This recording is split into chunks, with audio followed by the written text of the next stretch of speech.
Oke, ya.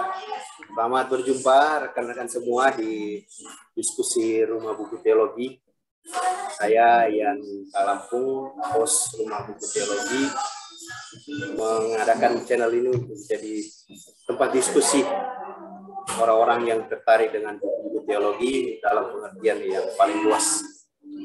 Jadi harapannya supaya kita bisa terbuka pikiran, terbuka hati, untuk bisa mengenal ilmu ini lebih dalam lagi dan lebih luas lagi. Agak paradoks ya, dalam dan luas. Seperti judul buku yang akan kita bicarakan saat ini. Nah, saya mengundang dan sudah bersedia hadir Kak Romi saat ini. Ya, Kak Romi jauh-jauh dari Bandung.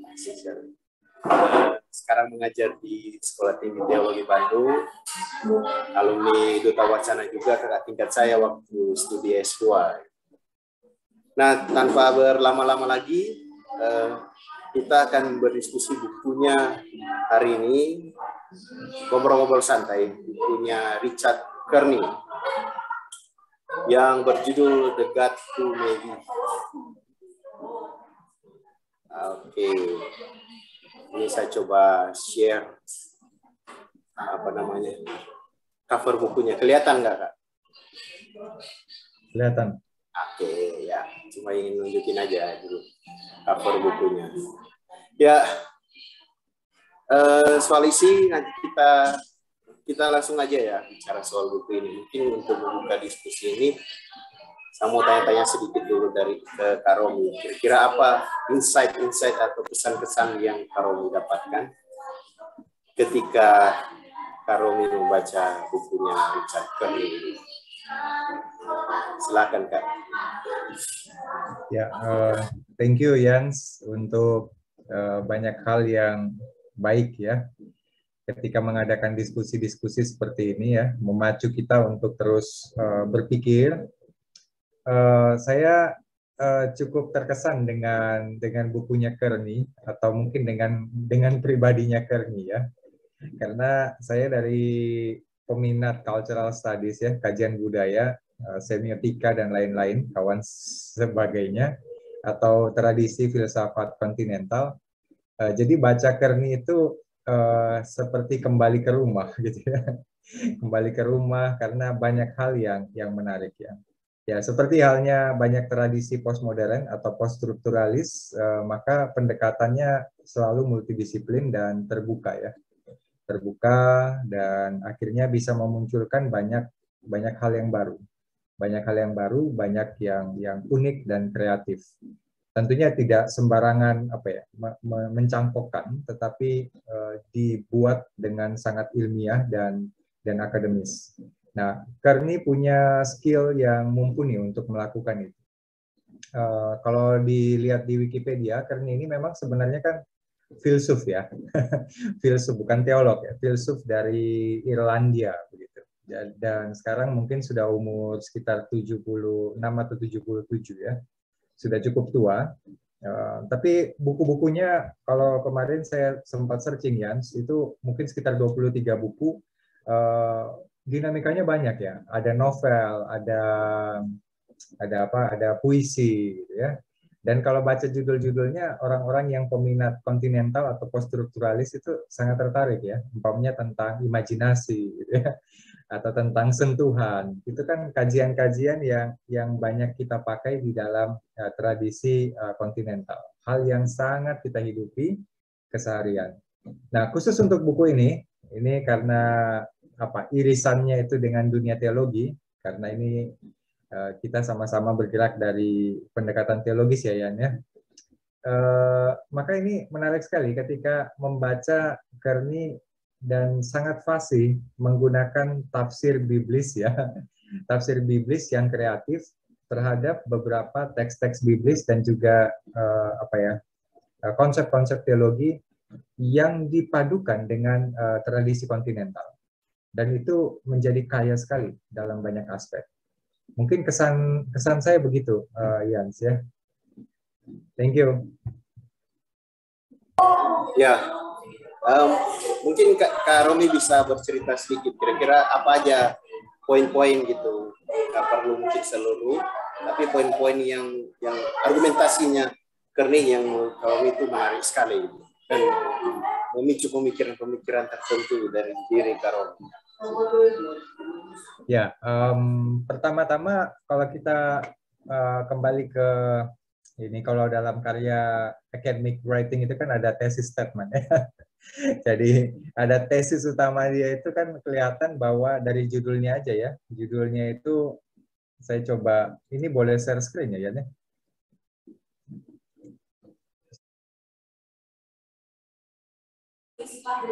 Oke, yang pertama soal istilah ya. Itu ada jargon yang dipakai persona. Persona ini sebenarnya konsep dari Carl Gustav Jung ya. Carl Gustav Jung itu tentang diri, lalu ada anima animus, lalu ada tentang the shadow dan persona. Nah, persona ini singkatnya itu kayak orang menggunakan topeng, lalu topeng itu menampilkan sesuatu di ruang publik sebagai sebuah mekanisme pertahanan diri dia. Jadi bayangan Jung atau analisa Jung bahwa semua orang itu bermain peran. Makanya kan ada lagunya tuh ya, dunia ini panggung sandiwara kan. Itu sangat berbasis psikologi, psikoanalisis ya, untuk melihat bahwa orang itu punya persona. Peran apa yang dia munculkan di ruang publik. Nah, persona ini yang diambil oleh Kearney untuk melihat tentang bagaimana Tuhan itu berada atau menghadirkan dirinya atau berkomunikasi dan berbicara kepada manusia ciptaan. Nah, kalau menurut Kearney, dia mengatakan bahwa kelainan itu atau si yang lain itu datang menjumpai kita, gitu ya. Jadi Tuhan itu datang menjumpai kita. Bayangannya itu punya sebuah persona. Persona artinya dia datang menjumpai kita, tapi kita itu tidak akan sanggup mengenalnya setransparan yang kita pahami diri dia apa adanya. Karena kehadiran dia itu menghadirkan sesuatu yang lain sama sekali. Nah, ini implikasinya bisa kemana-mana. Kalau lalu Kearney menjelaskan beberapa istilah ya. Ini 3 istilah yang Kearney pakai. Ini mungkin sebagai dasar awal kita berdiskusi tentang Kearney ya. Kearney katakan yang pertama itu eskaton ya. Eskaton itu artinya persona itu bersifat eskatologis ya, tetapi relasinya dengan sang lian, artinya ini sesuatu yang asing, yang benar-benar baru untuk kita, dan kehadirannya di masa kini itu selalu punya kaitan dengan sesuatu yang di masa datang, gitu ya. Jadi kalau dalam kekristenan itu kita kan punya konsep tentang eskatologis yang seperti itu, yang kita pelajari dalam sistematik teologi. Tetapi ketika Tuhan datang menjumpai kita di masa kini, dan kehadiran dia, entah mau pakai bahasa bahasa Roh Kudus dan lain sebagainya. Nah, epifani itu atau kehadiran Tuhan yang hadir menjumpai kita itu selalu punya kaitan eskatologis. Dan kaitan eskatologis itu bisa mengindikasikan ada semacam kemungkinan kita tidak bisa menjelaskan atau mendefinisikan itu secara konkret karena itu rentangnya terlalu jauh. Rentangnya jauh dan kehadirannya itu ada, tetapi sangat-sangat bersifat rahasia, bisa dikatakan begitu. Kalau mau dalam pakai pendekatan narasi teologis, kalau ditanya ya, kira-kira Yesus datang kedua kali bentuknya seperti apa? Itu kan susah jawabnya kan kalau kita ditanya seperti itu. Memang ada gambaran-gambaran ya, seperti langit terbuka, lalu menunggangi kuda dan lain sebagainya. Nah, itu bayangan-bayangan eskatologis itu kan terlalu misteri. Nah, Kearney katakan Tuhan yang datang menjumpai kita di dalam relasi eskatologis itu dan yang kekinian itu juga punya banyak kemungkinan. Ya. Yang kedua, untuk melihat persona itu ada istilah yang namanya kiasmus. Istilah kiasmus ini istilah yang menyatakan bahwa persona itu kehadiran yang lain itu dan yang memakai topeng itu gitu ya, kalau pakai istilahnya Jung, itu mendatangi kita dalam sebuah lintasan, kehadirannya tidak dapat dipastikan. Jadi kadangkala dia bersifat prematur, terus terlambat, tidak bisa dipastikan, menghilang, tertunda begitu ya. Nah, izin tanya, bagaimana kita mengenal pribadi Allah di masa ketika Yesus yang inkarnasional itu tidak ada lagi kan?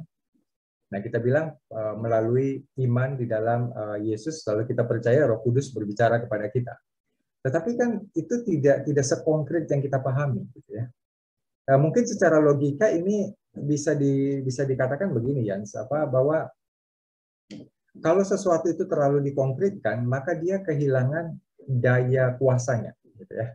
Karena kita mengikat dia ke dalam sesuatu yang sangat detail dan konkret. Tapi justru kalau kita tarik kehadirannya itu sangat sangat transendental dan sangat luas begitu, maka akan banyak kemungkinan-kemungkinan. Kadangkala yaitu dia bisa terlambat, kadangkala dia bisa menghilang. Nah, kedatangannya itu semacam lintasan. Yaitu dia kadangkala bisa menjumpai kita, kadangkala dia begitu tenang, diam, dan tidak terjamah dan tidak terdengar. Oke, yang ketiga, untuk menjelaskan persona ini, Courtney mengatakan dia itu punya sifat yang namanya prosopon. Prosopon ini sosok yang tidak atau belum hadir saat ini, tetapi direpresentasikan atau dipersonifikasi melalui kata-kata dan tindakan. Ada sifat penyamaran dan pemeranan sosok lain. Nah, inilah yang mungkin menjadi sesuatu yang menantang kalau kita membahas tentang Courtney. Kenapa menantang? Melalui empat kata ya, persona dan tiga bentuk kehadiran persona itu, maka Courtney itu mau ngomong sama kita bahwa Tuhan itu sebenarnya tidak bisa dikonkretkan. Dia bisa menjadi apapun dan dia bisa mendatangi kita, dia bisa tidak mendatangi kita, dia bisa datang hadir dan menghadirkan diri secara konkret, tapi kadang-kala juga sangat misteri. Maka dengan mendekati Allah yang seperti itu, kita punya banyak kemungkinan tentang yang lain itu. Ini titik yang pertama. Yang kedua, kita itu tidak mungkin bisa memahami Allah 100%. Ini khas argumentasi teologi apa istilahnya ya kalau apofatik ya, tradisi apofatik ya. Nah, itu mungkin itu sih. Kalau dari Yan sendiri gimana? Saya sih bacanya pendahuluan depan-depannya begitu ya. Di dalamnya lebih panjang lagi, lebih menarik lagi sih. Iya, benar. Ya, memang saya ketika membaca buku ini aroma mistiknya kuat sekali ya di dalam situ, dan dia jadi kayak berupaya untuk memfilosofiskan diskusi mistisisme. Kira-kira begitu kalau saya yang saya dapat baca buku dari awal sampai akhir itu. Buktinya paling jelas dia banyak mengutip Eckhart.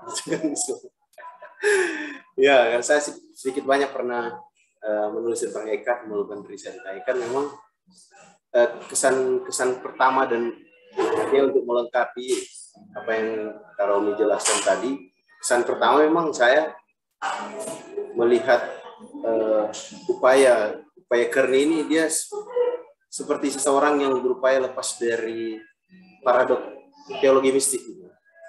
Paradoksnya gimana? Misalnya saya ambil contoh, saya memang membayangkan Eckhart. Saya bayangkan Eckhart tuh begini, Eckhart kan terjebak dalam paradoks. Dia diberi nama teolog negatif gitu kan, negatif theologian gitu kan, apofatik theologian. Tapi di satu sisi Eckhart berupaya untuk menegasikan semua pembicaraan tentang Allah dengan letting go, lalu letting be, dan seterusnya, itu melepaskan diri dari berbagai macam upaya menamai Allah, tapi dia sendiri menamai Allah dengan istilah Godhead itu, dan Courtney juga pakai istilah itu, dia sempat sebut, tidak sering, tapi saya pernah baca di dalam buku ini, saya baca dia sempat menyebut itu. Nah, Eckhart terjebak dalam paradoks itu sebenarnya.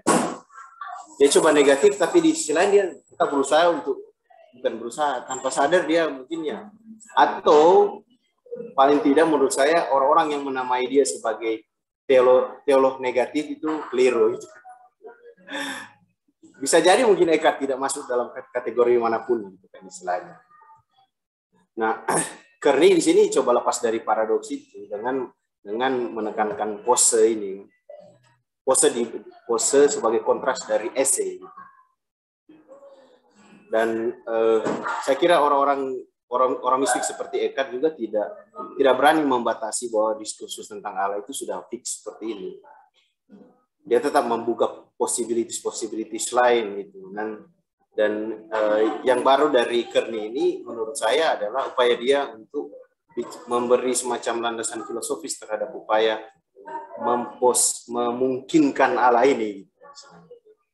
Walaupun ya upaya ini tidak baru. Dalam diskusi teologi kan kayak itu tadi saya bilang mistik seperti itu. Jadi itu kesan saya yang terus muncul ya ketika membaca buku ini. Nah,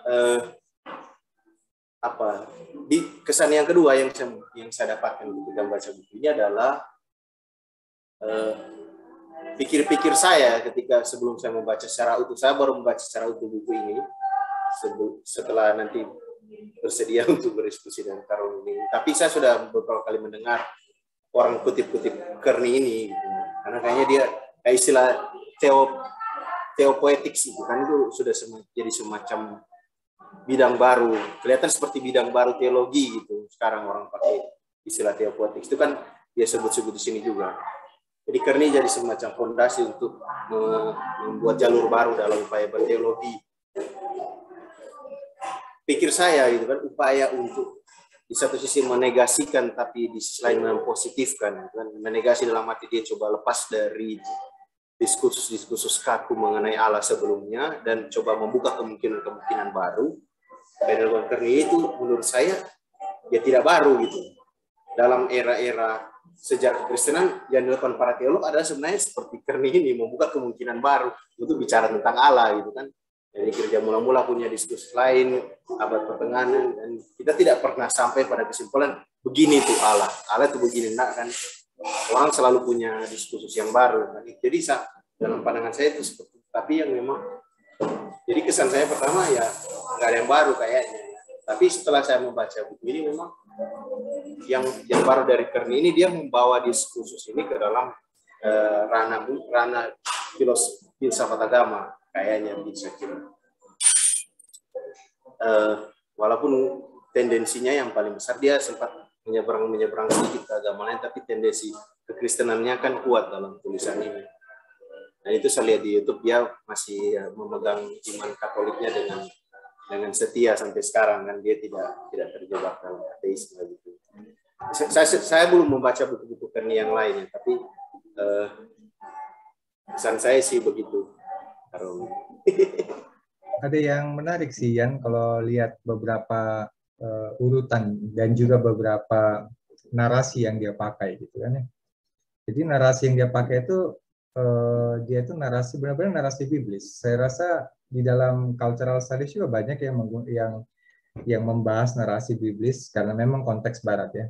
Saya coba lihat kayak Roland Barthes gitu ya. Roland Barthes itu juga banyak menafsir teks-teks biblis sebenarnya ya, atau mungkin ya mungkin yang lain ya. Jadi mungkin itu konteks barat, mereka dekat dengan narasi-narasi biblis. Dan di sini Kearney itu juga menggunakan narasi biblis. Jadi kalau teolog baca akan terasa dekat dengan apa ya, dengan kajian ilmu teologi biblika secara khusus ya.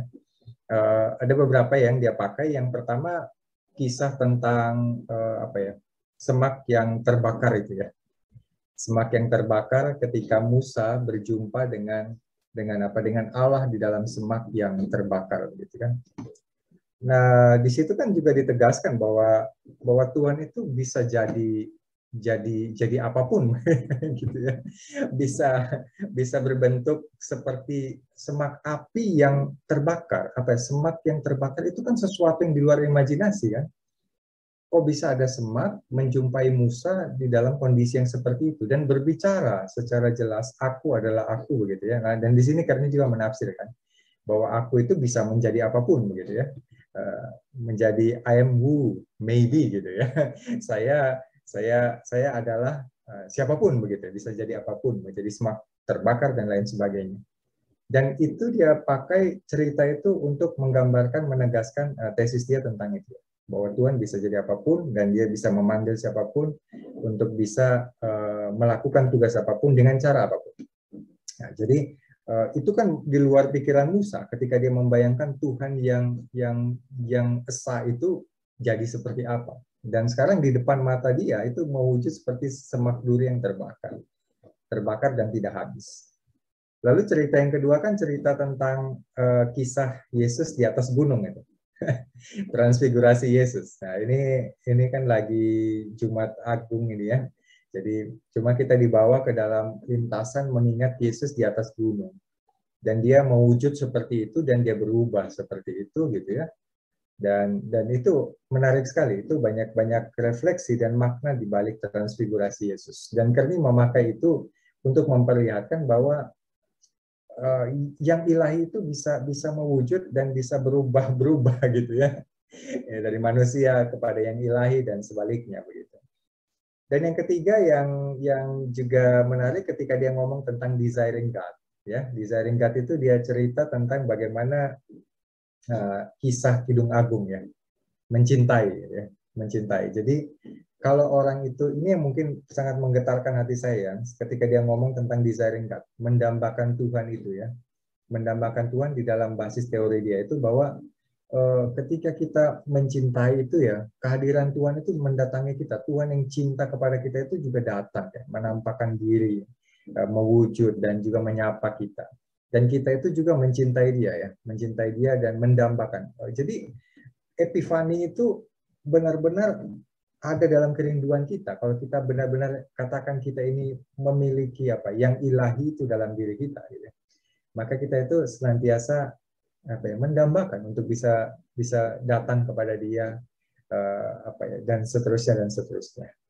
Ya ini secara paradoks dia ngomong, apakah kita yang mencari dia atau Tuhan yang mencari kita? Karena dikatakan ya bisa dua-dua gitu ya. Itu sih, jadi ada teks-teks Alkitab yang dikaji secara serius juga itu mengesankan sih.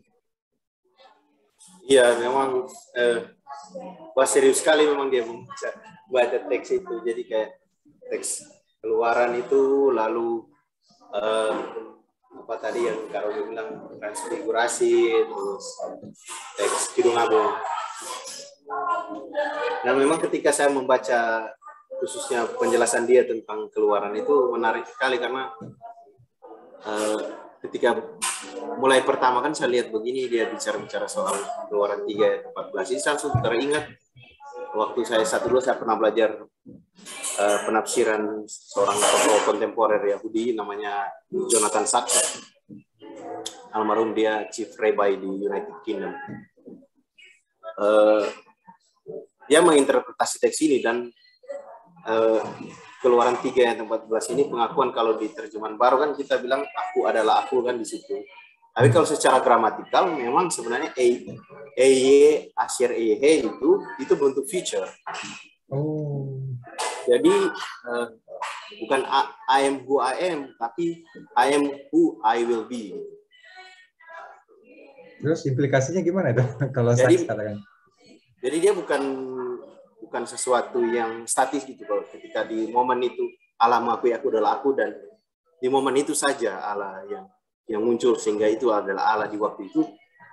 Implikasinya adalah Allah akan menjadi yang kedepannya akan dia jadi gitu kan istilahnya.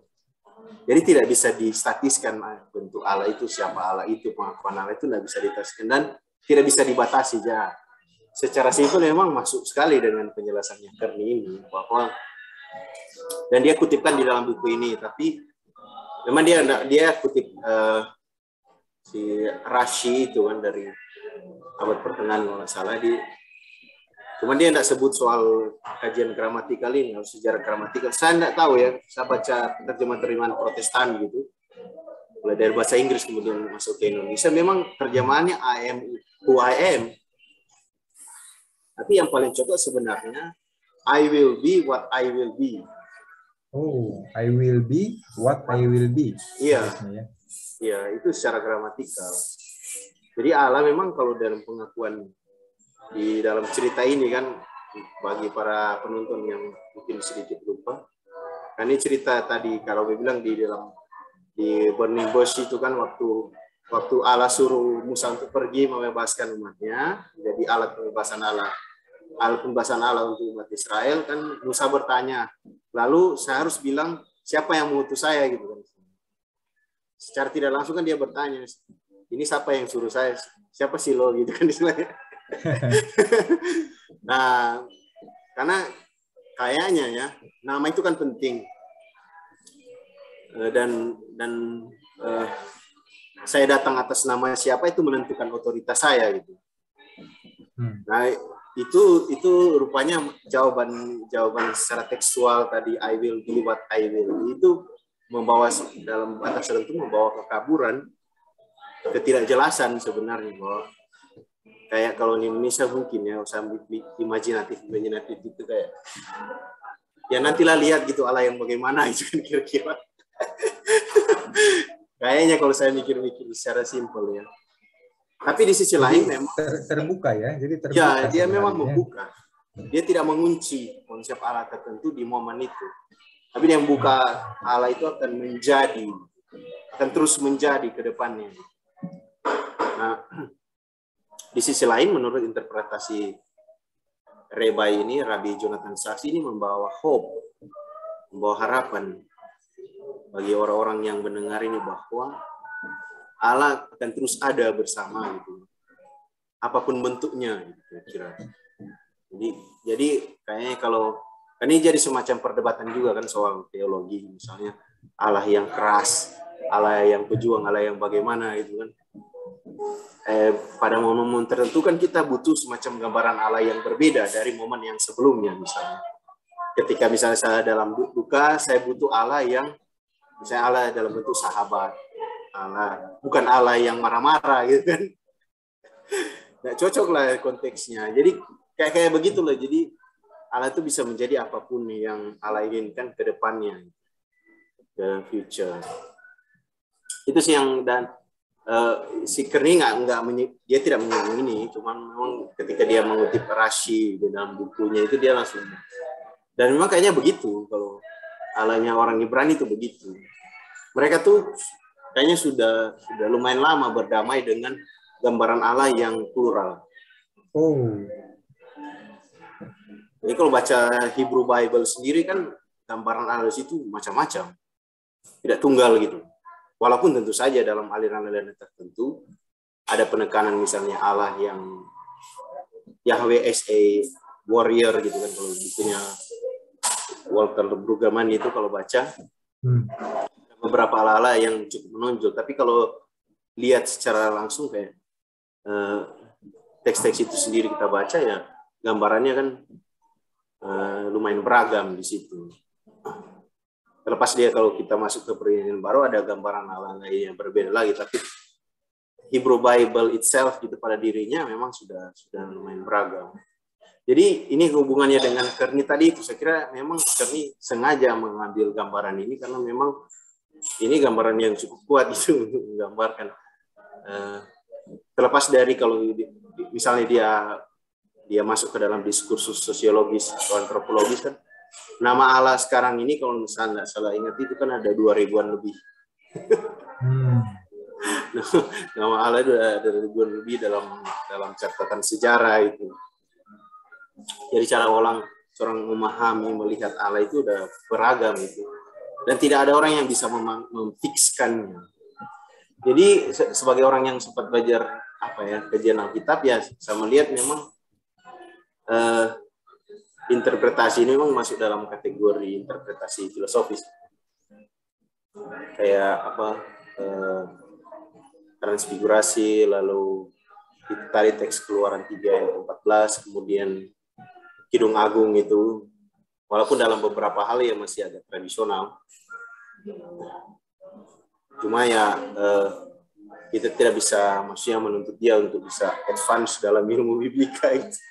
Karena memang dia concernnya bukan di situ. Tapi saya kira memang kutipan-kutipan yang diambil khususnya yang tadi itu keluaran itu sudah lumayan robust lah untuk mendukung argumentasi dia. Itu yang memuncak di dalam bagian yang possibility apa ya, Tuhan yang punya possibility gitu ya, di chapter yang terakhir ya dalam buku dia. Tapi saya masih tetap terngiang-ngiang soal desiring ini ya, karena saya kan baca bukunya James K. Smith juga ya, James K. Smith yang Desiring God gitu ya, tentang dan juga belajar di dalam beberapa tradisi poststrukturalis tentang hasrat itu ya, tentang hasrat itu kajian yang banyak ya, tentang gerak hasrat dalam tradisi sampai di dalam bagan hasratnya Zizek itu pun dia terlihat ya. Jadi banyak diskusi soal ke sana, sehingga di bab yang Desiring God lalu kutip Kidung Agung pasal 3 itu sangat-sangat berkesan bagi saya ya. Kidung Agung 3 itu bilang begini kan, di atas ranjangku pada malam hari kucari jantung hatiku, kucari tapi tak kutemui dia gitu ya.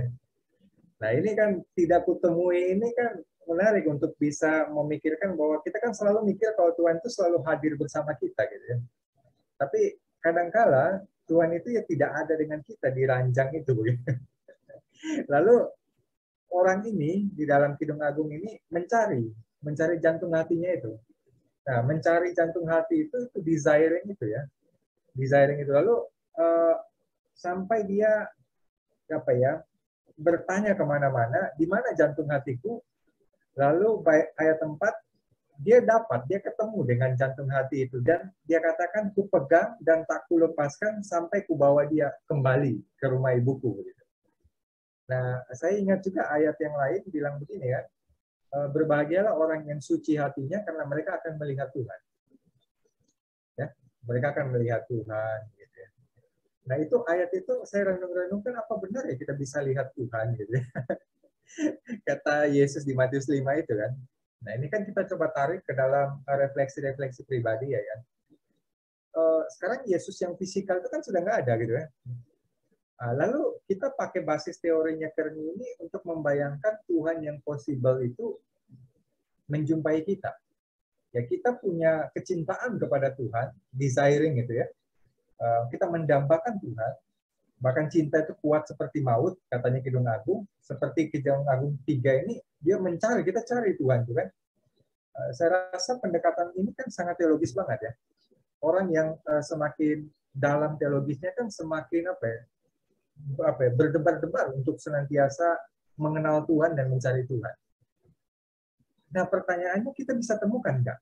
Ya. Nah si Kearney kan bilang bukan kita yang menemukan, tapi dia yang menemukan kita. Karena cinta yang besar yang kita punya itu juga ada di dalam hati dia. Tuhan itu Allah yang mewujud menyatakan diri kepada kita ini, menjumpai kita ini di dalam kelianan dan personanya itu juga punya cinta yang besar. Nah harusnya kan cinta ini kan bertautan, ya. Bertautan di tengah gejolak konsumerisme dan lain sebagainya, dan citra-citra tentang materialis itu harusnya kan orang menemukan itu, gitu. Menemukan yang ilahi itu, karena yang ilahi itu juga rasanya kan bertautan di antara cintanya ini gitu ya. Nah itu memungkinkan nggak dipahami seperti itu ya, kalau menurut Jans ya, tentang merefleksikan Tuhan di tengah-tengah kondisi yang seperti ini, di dalam balutan cinta yang menggebu-gebu seperti ini. Ya. Menarik sekali ya memang soal eros ini. Apa dia bilang di situ, rujukannya sama Levinas terus Ricoeur sama Derrida itu. Jadi akhirnya hubungan kita dengan Allah yang maybe itu jadi semacam hasrat yang berupaya melampaui hasrat gitu, tapi di saat yang bersamaan masih tetap menghasrati gitu kan. Itu sesuatu yang kompleks sekali, cuman memang apa yang Karmi bilang itu benar sekali, bahwa itu sebenarnya realitas sehari-hari gitu. Menurut saya sih, bukan hanya orang yang belajar teologi saja, orang-orang yang serius memikirkan imannya gitu kan, merenungkan gitu. Bukan hanya taken for granted semua dogma-dogma gereja, tapi karena kan ada kan orang-orang begitu yang ketika mengalami tragedi dalam hidup dia mempertanyakan hampir semua hal, termasuk iman gitu. Kalau orang seperti itu yang menyadari desire-nya, hasratnya, dia hasratnya terhadap Allah gitu. Nah, sebelum masuk ke diskusi mengenai tafsirannya tentang Kidung Agung itu, memang saya dari apa yang kalau bilang saya teringat konsep penciptaannya Ibnu Arabi. Jadi Alkisah katanya Allah itu dia punya cinta yang luar biasa besar dalam dirinya itu. Jadi karena sudah tak tertahankan lagi, akhirnya dia mengeluarkan cinta itu dalam bentuk manusia. Nah, saya kira diskusi mistisisme seperti ini paling cocok ya kalau dikaitkan dengan soal desire ini. Saya sendiri melihatnya karena memang secara pribadi saya pernah mengalami momen-momen terdalam dalam hidup, kemudian saya mempertanyakan desire saya terhadap Allah begitu, dan Master Eckhart hadir di momen itu. Jadi kalau dikaitkan dengan Master Eckhart, karena dia sempat singgung juga kan soal glass and height itu, letting go, letting be, itu memang Kearney berupaya agar dia coba di satu sisi dia coba membentuk alur yang baru, berupaya melepaskan diri dari Eckhart gitu. Karena kalau saya merenungkan Eckhart, memang Eckhart kan menurut Eckhart ya, kalau kita ingin, karena kita punya hasrat yang besar untuk mendekati Allah, kita harus melepaskan diri dari Allah terlebih dahulu. Nah, menurut Kearney coba berdamai dengan kenyataan bahwa desire itu tidak bisa dipungkiri. Dan bahwa kenyataan ada juga Allah juga pada dasarnya menghasrati kita, punya desire untuk berjumpa dengan kita. Cuma ya karena dia tidak mau Kearney tidak mau statis gitu, maksudnya dia tidak mau membekukan diskusi tentang Allah ini ya sudah pada hubungan saling menghasrati ini pada akhirnya tidak pernah lengkap gitu. At some point mungkin di eskaton akan lengkap, tapi sekarang ya masih maybe gitu. Jadi ya mungkin ya itu maybe, namanya saya maybe, mungkin ya pada titik tertentu kita bisa berjumpa, tapi di titik yang lain kita berpisah lagi gitu. Kalau anak sekarang bilang mungkin relasi putus nyambung barangkali ya. Karena kalau stay terus mungkin stay, tapi ini bukan soal tapi soal bagaimana barangkali pengetahuan manusia itu bisa menjangkau Allah. Mungkin sampai kita bisa menjangkau Allah, tapi saat yang lain mungkin nggak bisa. Gitu. Saya membayangkan liarnya kayak begitu sih soal desire. Ya barangkali kalau kita baca terus buku selanjutnya dari Kearney kan ada anatheism dan seterusnya itu. Mungkin ini semacam fondasi bagi dia untuk memperlihatkan bahwa toh orang-orang modern ini yang coba melepaskan diri dari Allah masih punya desire kok. Kayaknya begitu saya mencoba membayangkan ke depannya. Tapi kayaknya ini diskusinya mengenai desire ini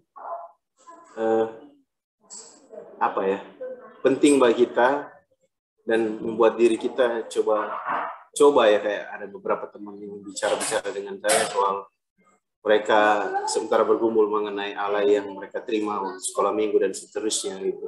Saya juga pernah mengalami itu. Ini memang memberi semacam kelegaan bahwa masih ada kemungkinan kita beriman walaupun mungkin gambaran tentang Allah atau apa yang kita yakini tentang Allah itu agak sedikit berbeda dari yang mainstream. Ya, kayak begitulah. Saya antisipasi saya pembicaraan Kearney mengenai desire ini. Itu kalau.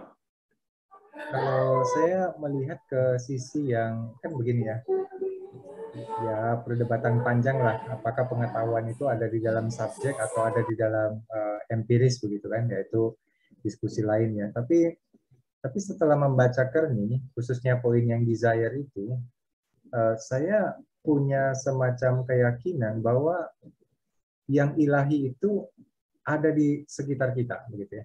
Ada di sekitar kita, sehingga Matius 5 tadi itu orang yang suci hatinya, atau orang yang kalau bahasa Kearney menghasrati Tuhan dengan luar biasa itu, ya dia akan ketemu gitu ya. Nah sama kayak begini ya. Kalau saya tertarik sama bunga Daphne gitu ya. Di Indonesia nggak ada bunga Daphne, White Daphne. So saya kenal karakteristik White Daphne ini ya, atau bunga krisan lah kalau ada di Indonesia. Lalu di depan sebuah rumah ada bunga krisan. Bagi orang yang tidak punya pengalaman memori atau punya ikatan dengan bunga krisan, dia nggak akan lihat krisan itu. Dia akan lihat dan dia merasa itu biasa saja. Tapi bagi saya yang sangat senang dengan bunga krisan karena punya memori yang panjang dengan bunga krisan itu, maka saya akan terpukau dengan krisan. Kalau bahasanya Marion itu tersaturasi. Jadi ada momen tersaturasi, terpukau, terhenti gitu ya, dan berjumpa dengan yang ilahi itu. Ya dia bukan hanya bisa jadi burning bush gitu ya, semak yang terbakar, bisa jadi bunga krisan juga. Maka kalau lihat balutan ide-idenya si Kearney ini, kita akan semacam terbebas untuk melihat bahwa Tuhan itu possible di dalam banyak hal, dan tinggal bagaimana kita berelasi dengan Dia kan. Dan Tuhan yang seperti itu kan menarik sekali kan, ketimbang Tuhan yang dibangun berdasarkan penjara-penjara dogmatis itu. Gimana nih responnya, Jans? Benar ya memang. Ya, saya kira possibility atau kemungkinan mengenai Allah yang tidak pernah ditutup, yang selalu dibuat terbuka hingga eskaton nanti gitu. Itu penting itu itu kan ada risetnya juga soal gambaran Allah itu, bahwa orang di momen-momen kehidupannya dia punya gambaran-gambaran tertentu yang membuat dia bisa survive gitu. Memberi kekuatan secara psikologis. Saya lupa risetnya. Saya pernah baca. Saya merenungkan diri saya, memang ada gambaran Allah yang kuat yang membuat saya bisa survive untuk bertahan hidup, Allah sebagai sahabat.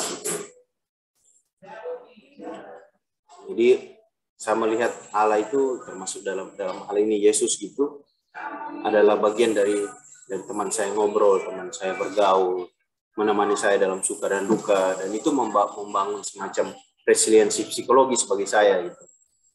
Nah, dengan upaya Kearney ini untuk semacam mengukuhkan gitu istilahnya, walaupun tidak terlalu kata-kata tamat, bukan semacam metodologi gitu untuk berbicara tentang Allah atau berbicara tentang agama gitu, tidak secara fix, secara eksklusif, tertutup dan berorientasi hanya pada masa lalu gitu kan istilahnya. Itu saya kira penting gitu, agar perbincangan secara teologis itu bisa sejajar dengan struggle psikologis umat manusia sekarang, menurut saya. Dan saya kira dari dulu begitu sih. Cuma kan sekarang ini orang udah mulai bebas mengekspresikan diri sendiri ya. Kayak ini saya baca berita kapan hari itu, OMK, orang muda Katolik di Jerman kan mau bikin nama baru untuk Allah.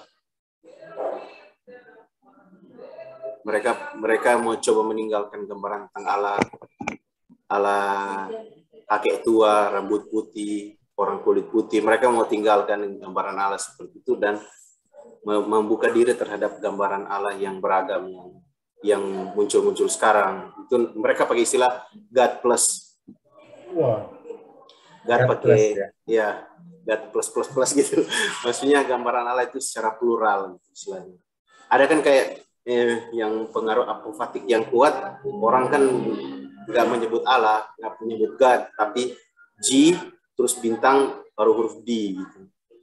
Ada kan juga seperti itu, tapi yang terakhir itu yang saya baca berita bulan lalu kalau misalnya dari DW itu orang OMK Jerman mengusulkan, mereka meminta kepada Paus kalau misalnya di Vatikan agar mensahkan mereka menggunakan nama itu di lingkungan gereja. Ini perdebatan teologis dalam gereja. Itu sih saya kira. Nah, saya kasih teori antitesis nih sekarang. Kebetulan saya lagi baca Moltmann juga, Jürgen Moltmann ya. Jadi begini pertanyaannya. Oke, Kearney kan punya tesis seperti itu ya. Dan masuk akal untuk melihat bahwa Tuhan itu memang ya transenden ya. Transenden.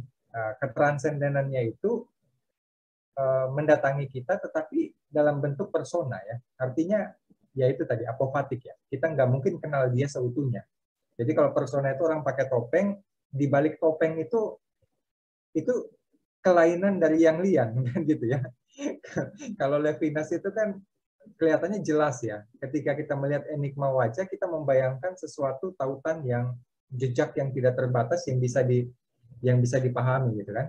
Tapi kalau Kearney ini kan melihat itu persona, itu hadir, tetapi kita nggak mungkin tahu karena dia pakai topeng dan di balik topeng itu seperti apa itu juga lian. Jadi terbatas kita untuk memahami itu. Cuma begini, kalau katanya Moltmann, kita nggak mungkin bisa melepaskan diri dari Allah yang biblis. Kenapa demikian, kata Moltmann? Karena kehadiran Allah itu di dalam hidup kita, dalam bentuk apapun ya. Mungkin yang paling nyata kan yang dipahami dan diimani melalui inkarnasi Yesus ya. Tidak mungkin lepas, kenapa? Karena kehadirannya itu selalu bertautan, selalu terikat dengan yang namanya promise, janji. Janji itu mengikat dari masa lampau sampai ke eskatologis kan. Makanya teologi of hope ya kalau dalam Jürgen Moltmann itu. Nah, dia kasih contoh.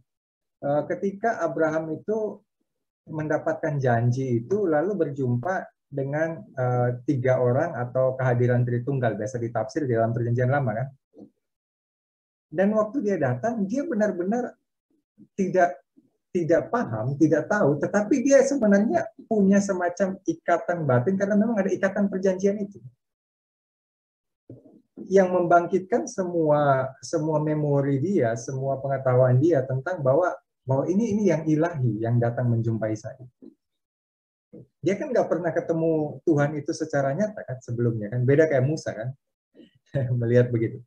Tapi ikatan perjanjian itu yang memungkinkan Tuhan itu berelasi dengan kita dan datang menjumpai kita dan kita mengenal Dia karena ada apa ya? Ada semacam narasi-narasi janji itu. Nah ini kata Moltmann begitu. Nah pertanyaannya begini, bisa nggak kita keluar dari narasi-narasi biblis itu yang dari kecil kita dapat dengan tarikan dari Kearney yang membawa kita ke dalam sebuah semesta possibility tadi. Nah itu pertanyaannya untuk orang biblik kan.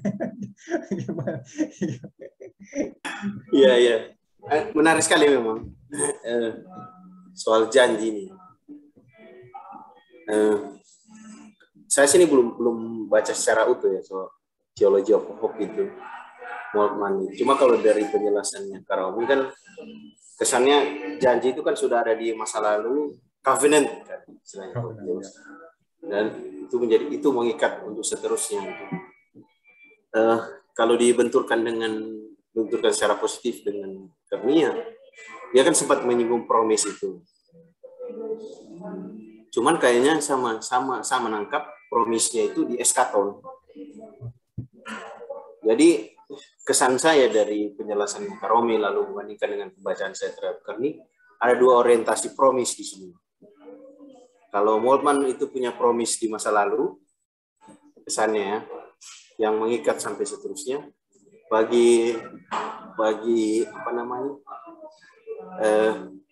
bagi Kearney, promise itu ya ada di masa depan gitu. Kayak kalau saya nggak salah tangkap ya, promise-nya dari si Kearney itu adalah pengenalan kita secara utuh mengenai Allah itu akan terjadi di eskaton. Jadi mulai dari sekarang dan seterusnya itu masih maybe. Ya akan full penuh kemungkinan kalau saya nggak salah tangkap. Tapi kalau saya bandingkan ya kayaknya begitu. Soal covenant itu misalnya dikaitkan dengan perjumpaan Allah pertama-tama dengan Musa itu dalam Keluaran itu ya memang dalam kajian biblika yang mereka otomatis sudah punya gambaran dulu sehingga ketika berjumpa dengan Allah dalam cerita itu ya langsung kenal gitu. Nah pertanyaannya gambaran itu dapat dari mana ya? Dari agama-agama sekitar mereka. Itu kan apa namanya, terrefleksi misalnya di nama-nama yang dipakai dalam Alkitab Ibrani itu kan secara historis para orang biblika melihatnya sebagai ya dewa gitu, Elohim dan seterusnya. Itu ada perdebatan kan sampai sekarang apakah memang dia sosok orang atau dia plural karena akhiran im kan, nama Kak Romi ini akhiran im itu Elohim itu kan plural. Apakah dia satu orang atau dia dewan, council? Itu perdebatan sih soal arti kata Elohim itu. Nah, secara gramatikal im itu ya plural. Cuma ya kalau saya mencoba melihat covenant ini, kayaknya covenant yang dipahami oleh Moltmann dan covenant yang dipahami oleh Kearney itu gimana ya? Atau mungkin saya atau ini mungkin tidak apple to apple atau gimana, tapi kalau saya pikir secara sederhana kira-kira. Tapi ada teks lainnya. Teks lainnya kayak begini. Waktu Yesus bangkit dari kubur itu, kan ketemu sama Maria itu kan. Terus Yesus datang lalu bilang, "Ibu, mengapa engkau menangis? Siapakah yang engkau cari?" Maria menyangka orang itu adalah penunggu taman. Begitu kan. Jadi kalau kita membayangkan, harusnya Maria ini kan, ya banyak yang tafsir Maria ini diliputi kedukaan begitu kan. Lalu tidak mengenal. Atau perjalanan ke Emmaus. Perjalanan ke Emmaus itu juga kan momen ketersembunyian Tuhan kan. Jadi walaupun orang-orang itu sangat dekat dengan janji itu ya, ikatan janji itu ya, tidak serta-merta juga mereka bisa langsung mengenal Epifani itu ya. Bisa jadi begitu juga kan? Ya itu benar sekali. Dan saya kira memang poin dari Kearney untuk mendestabilisasi paham dan konsepsi gambaran dan seterusnya tentang Allah itu masuk sekali dengan teks yang kalau bilang tadi itu, bahwa mungkin dalam beberapa titik ya kayak dia ceritakan di sini soal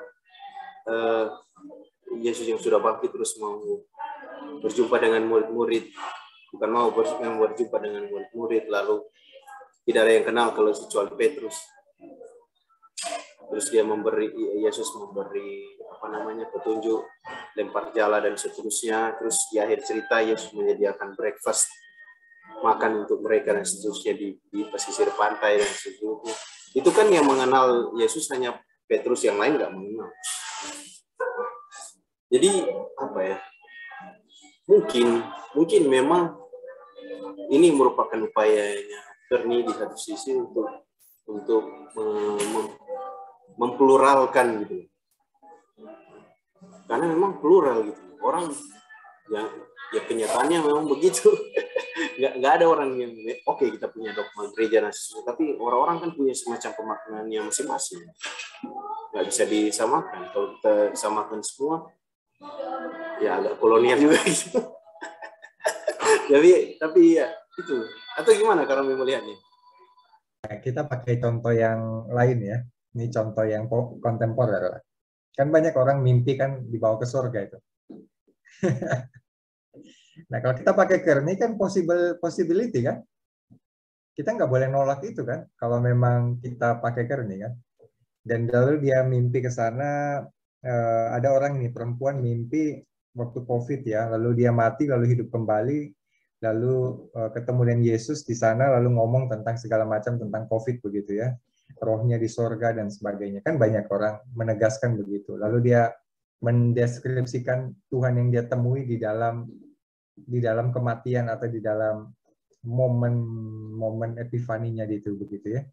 Nah, hal-hal seperti itu apakah harus dihargai, dipercayai? Gimana kan jadinya terbuka sekali kan, terbuka lebar kan kalau pakai Kearney kan. Ya, ya. Mengingat waktu, mungkin kita buka saja kesimpulannya ini. Silakan teman-teman yang menonton ini boleh ikut join diskusi ya di kolom komentar itu. Karena sesuai dengan keinginannya Kearney itu supaya perbincangan tentang Allah itu harus maybe, kan harus ya maybe gitu. Maka ya kita maybe kan aja juga kesimpulan ini ya, mungkin ini kesimpulan kita ya, perbincangan ini. Dan tidak bisa ditutup begitu aja. Oke, terima kasih Kak Romi. Thank you. Ini diskusi yang menarik ya. Okay. Open ending ya, open ending. Ya, sampai jumpa teman-teman semua di diskusi selanjutnya. Bye-bye.